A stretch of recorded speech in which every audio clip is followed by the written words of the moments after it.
Did you hear about the recent hydrothermal explosion in Yellowstone National Park?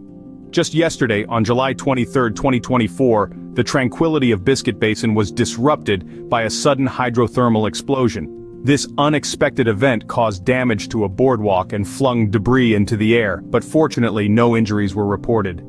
Scientist in charge, Michael Pollan, described the explosion as small, but the power of nature can be deceptive, as even a small hydrothermal eruption can cause significant disruption.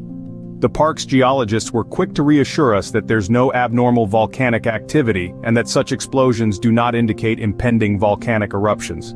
Hydrothermal explosions are a result of underground water rapidly turning to steam, a natural phenomenon that has been witnessed in Yellowstone before. In fact, the last large explosion was observed in 2009. While these events may seem rare from a human perspective, the National Park Service reminds us that they have occurred periodically over the past 16,000 years.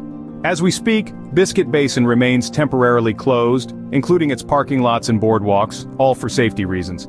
However, the Grand Loop Road is still open for visitors. Park staff and the USGS continue to monitor the area to assess when it will be safe to reopen fully. So while the hydrothermal explosion in Yellowstone National Park may have caused a bit of a stir, it's important to remember that it's part of the park's dynamic natural processes.